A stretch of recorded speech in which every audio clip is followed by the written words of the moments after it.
रक्षाबंधन का त्योहार आते ही हर भाई बहन के चेहरे पर एक अलग ही खुशी दिखाई देने लगती है।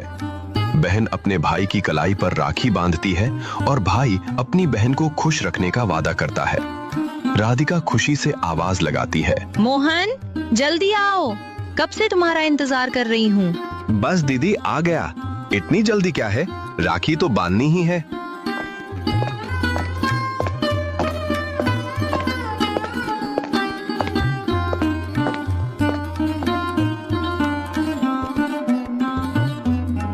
अरे वाह, आज तो बड़े हो गए हो, राखी बंधवाने में भी नखरे। भगवान करे मेरे भाई को हमेशा खुशियां मिले और तुम हमेशा खुश रहो। और मेरी प्यारी दीदी हमेशा मुझे ऐसे ही परेशान करती रहे।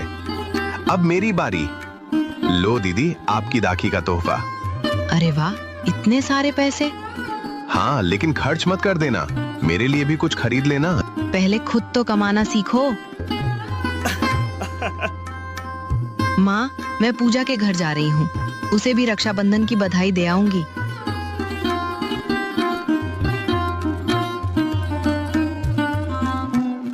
अरे, पूजा के घर का माहौल तो बिल्कुल बदल गया है।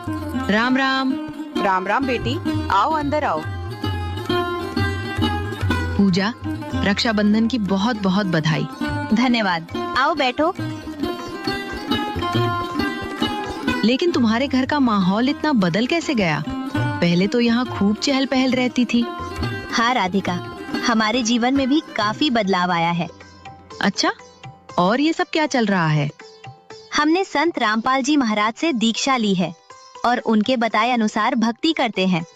अच्छा, वो सब छोड़ो, तुमने अपने भाई को राखी नहीं बांधी?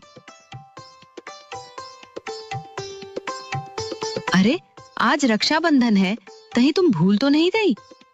नहीं राधिका, मैं भूली नहीं हूँ। तो फिर राखी क्यों नहीं बांधी?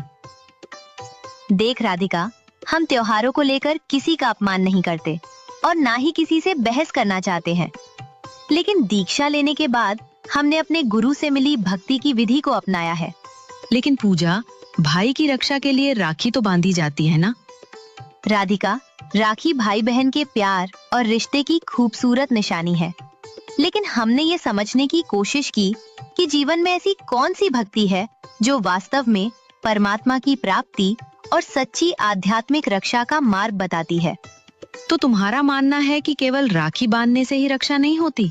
राधिका, जीवन की सबसे बड़ी सुरक्षा और कल्याण परमात्मा की भक्ति से जुड़ा है। लेकिन ये बात मैं तुम्हें सिर्फ अपनी बात कहकर नहीं समझाना चाहती। चलो, पहले तुमको एक वीडियो दिखाती हूँ, ध्यान से देखना, फिर तुमको सब समझ आ जाएगा।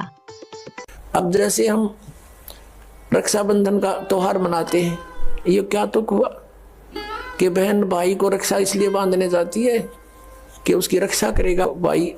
भाई की रक्षा कौन करेगा? एक बहन कह रही थी कि मैं रक्षाबंधन के दिन गई अपने भाई को बांधने के लिए, रक्षा सूत्र इंतजार कर रही थी। पता लगा कि कहीं कामवश गए हैं, मोटरसाइकिल पर गए हैं। कुछ देर के बाद पता चला कि उसकी मृत्यु होगी, उसका शव लेकर आ रहे हैं। जिस भाई से मैं अपनी रक्षा के लिए गई थी, उसकी रक्षा भी नहीं हो पाई, वो अपने नहीं कर सका। तब उसने ज्ञान हुआ, तब वो कहती है कि सचमुच हम कति भूल में थे। अपने भाई को भी कहा, बेटा भाई आजा, तू भी भगवान का राखी बांध और मैं भी बांधू, यानी नाम लो, और ये रक्षा सूत्र आपका सदा साथ देगा, भाई का भी बहन का भी। और बेमतलब बातें कर रखी। उस रक्षाबंधन के दिन किसी का भाई नहीं है तो रोती है कोने में बैठकर वो बहन।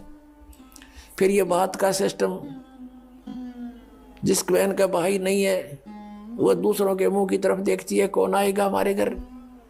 तो पुण्यात्माओं, ये बेमतलब की बकवाद, ये जग की रीत से हमने वापस हटना है और अपने जीवन को नए सिरे से सेट करना होगा। यदि भक्ति करना चाहते हो, समाज के भाव में बहना है तो नो प्रॉब्लम, आप कुछ भी करो, वो आपकी मर्जी। लेकिन भक्ति नहीं चलेगी।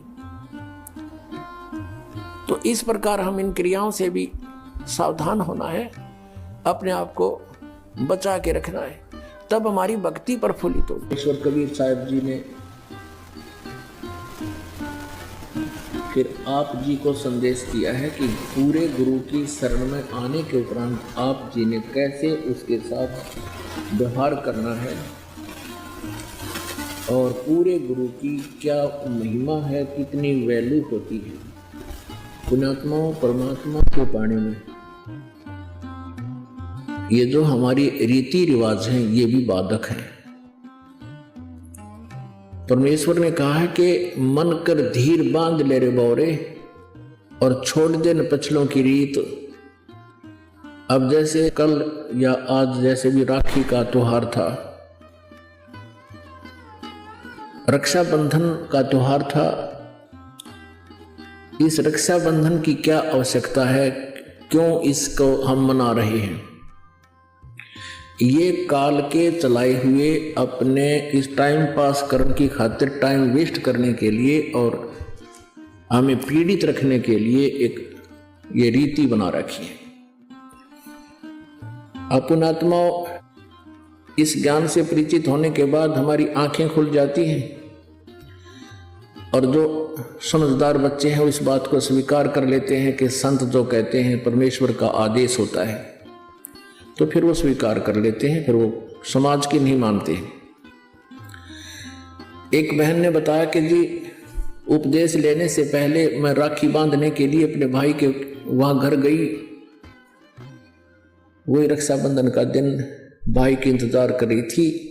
दुर्घटना के अंदर भाई की मृत्यु होगी, उसका शव आया, टक्कर मार मार कर रो रही थी। अब रक्षाबंधन का उद्देश्य क्या है कि भाई राखी इसलिए बांधते हैं कि वो हमारी रक्षा करेगा। और भाई की रक्षा कौन करेगा? हमारा रक्षक। कहते हैं जो रक्षक है उसको हम भूल चुके हैं। हम सब का रक्षक कबीर साहब है। कबीर परमेश्वर पूर्ण ब्रह्म परम अक्षर ब्रह्म। हम सब ने भाई और बहनों ने मिलकर परमेश्वर कबीर जी का रक्षाबंधन बांधना चाहिए, राखी, ताकि भाई और बहन दोनों का रक्षक हो जाए। कबीर साहब को रक्षाबंधन कैसे बंधेगा? हम उसके शरण में आ जाएंगे और जो जाकी शरणा बसे ताको ताकी लाज, जल सो ही मछली चढ़ जा बह जाते गजराज। हमने अपने परमात्मा को राखी बांधनी चाहिए। और दूसरा एक और दुख पैदा करती है ये रक्षाबंधन का दिन, जिन बहनों का भाई नहीं, अब वो रोती हैं पिछले कमरों में बैठ के अकेली, आए हमारा भाई को नहीं, हम किसके राखी बांधेंगे? कोई चाचा के, कोई ताऊ के, कोई मामा के भाइयों की मुंह की तरफ ताकेंगे हैं। और फिर वो न सोचेंगे या पैसे लेने की मारी यहाँ आ जाती है, चाहे ना कहें पर अंदर में जरूर अवश्य होगा, ऐसा होगा। और हमने ऐसा ना करना है। हमने अपने ऊपर कर्जा नहीं चढ़ाना किसी का। तो इसलिए हमने रक्षाबंधन का त्योहार कैसे मनाना है? परमात्मा का नाम ले लेना है। और फिर ये 10वां दिन यहाँ त्योहार होता है, सत्संग होता है, इसमें आकर के हमने इस परमात्मा के ज्ञान को सुनना है। तो ये इस तरह के जो रीति रिवाजें हैं ये हमें पीड़ित करने के लिए है, हमारे को एक दूसरे से दूर करने वाली है। अब रिवाजें बन गई हैं कि बहन राखी बांधना आवेगी, उसको कुछ देना पड़ेगा, एक मजबूरी सी बन गई। तो ये भी हमारे नाते में दरार पैदा करती है।